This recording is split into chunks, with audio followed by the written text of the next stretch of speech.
Hey, I'm Grizzly Greg.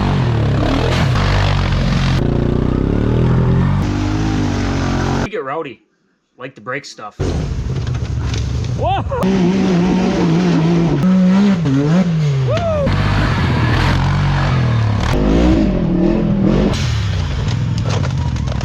Hold on, Justin! Take a minute to check out my sponsor, Pandemic Performance, for all your performance needs. Thanks for watching. All right, we're back. One-way bearing came in, got the gasket. First thing I did off camera a couple days ago before I ordered this stuff was this surface right here needs to be cleaned up. This surface underneath this towel needs to be cleaned up. Took a little bit of time, but that's what it takes.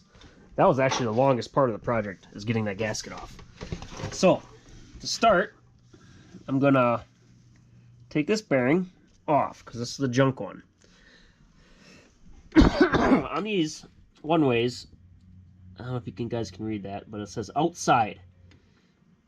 So then you find this one, right there on the bottom. I don't know if you can, I'm trying to get the focus, it says outside. That goes on just like that. So outside, pointing outside the engine. Otherwise it's not going to work properly. Then, open up this gasket. There's two dowels that they just slide in and out. Yeah, oh, there it goes. They just slide in and out. Hard to get a grip on them when they're full of oil. And the gasket's going to sit right on them dowel holes pretty easily. So this hole is going to go right here, and that hole is going to go up here. The rest of the holes are small. And the gasket sits just perfect. Then you take your basket and cover, and slides right on, and bolt her on down. So 1, 2, just like that. Booyah! Grab your clutch cover.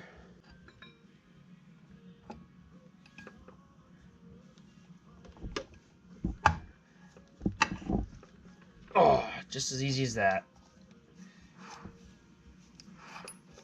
Yep, not going forward. Turns backwards, but not forward. Just like that.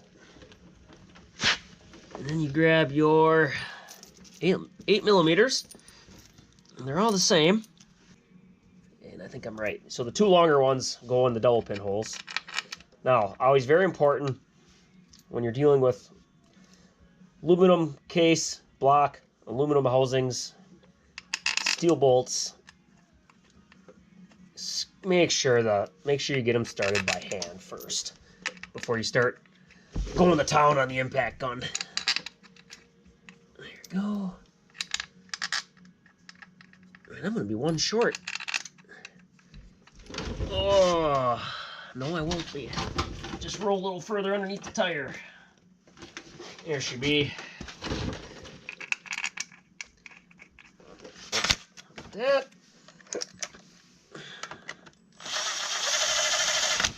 Like that. Like that.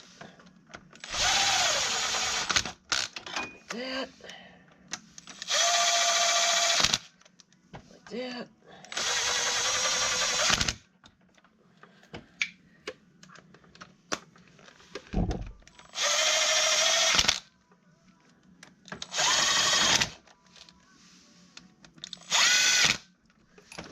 Go. And then never tighten them. Excuse me, I'm getting over a cold. That common cold came through my household this week. Holy man. And I always grab a ratchet when you're ready to tighten stuff up. Never do it with an impact gun. Even though everybody's guilty of it, including me. So these are not torqued that heavy. So I literally grab it by the head here. Just give her a twist like that.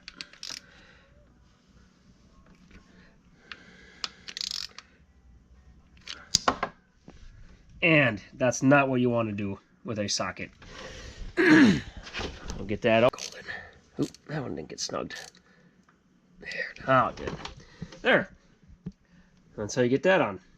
And you grab your case, put that on.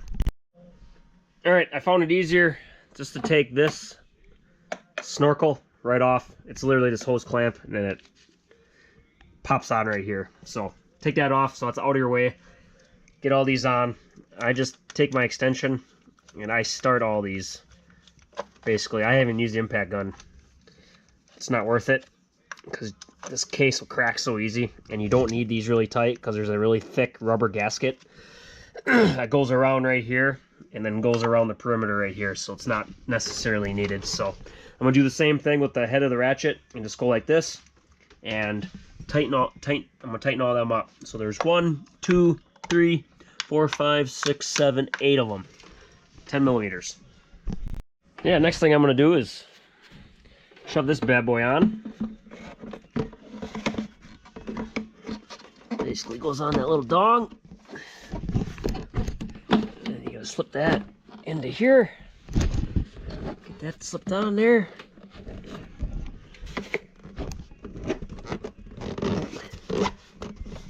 That just fits over like that. That comes off like this. Make sure this gets down to this little lip right here. There's a little part of the molding. This has to slip down onto that. So sometimes it takes a little bit of...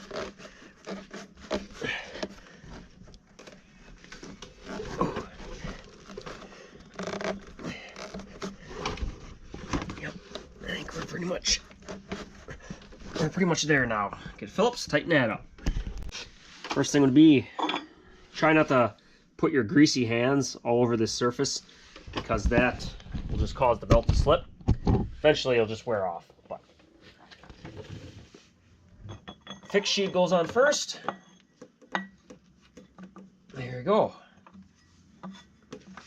Now, this is where the 1.5 or 2 or 1 or 0.5 millimeter shim would go if you want to run that shim mod to gain more low-end torque. A lot of people run that when you run bigger tires. But this machine, I'm just keeping stock. Throw a little grease on here. There's a little bit of grease on there right now, so I'm not too worried about it. Movable sheave. Goes right on. Just like that.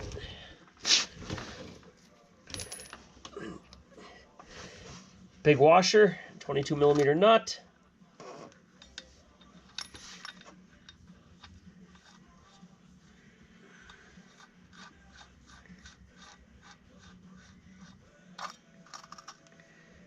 There we go. Slide that right on.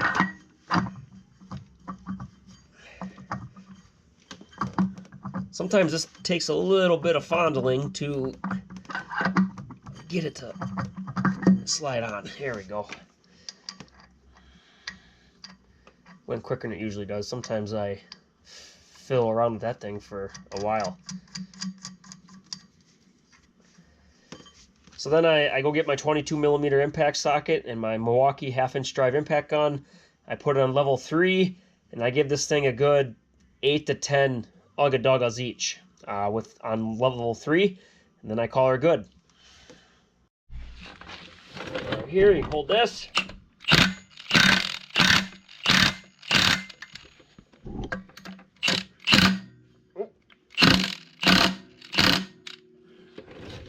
That's about it. And you gotta grab your 10 millimeter in your handy dandy impact gun and spread this sheave back out so you can get the belt back on. Get that all spread out. Gosh damn it. I don't know how many times I'm going to do that tonight. That's the 3rd time. Shit just don't want to stay on my effing gun. Alright, these belts are directional. You can see them arrows. So you gotta make sure you put them on pointing towards the front of the machine. Take it over the primary and just kind of walk it around. And just like that. And then grab your cage. I forget. Dowels, dowel and dowel. So either goes like this.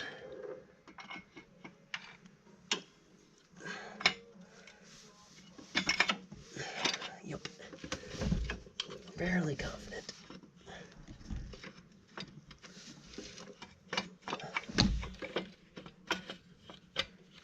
Yep, just like that. If it's just on like that, once again, make sure you get the bolt started. There we go.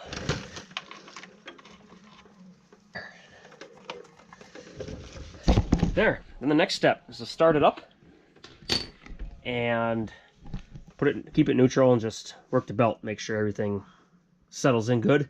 But gotta put oil in the engine. So I'm gonna do that first, then we'll give her a start.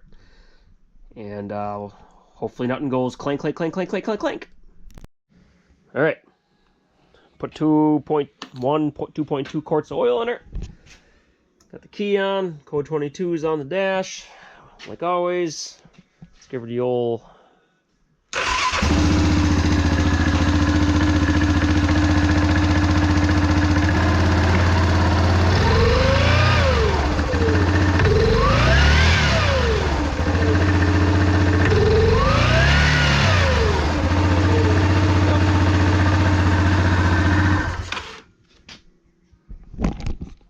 Perfect.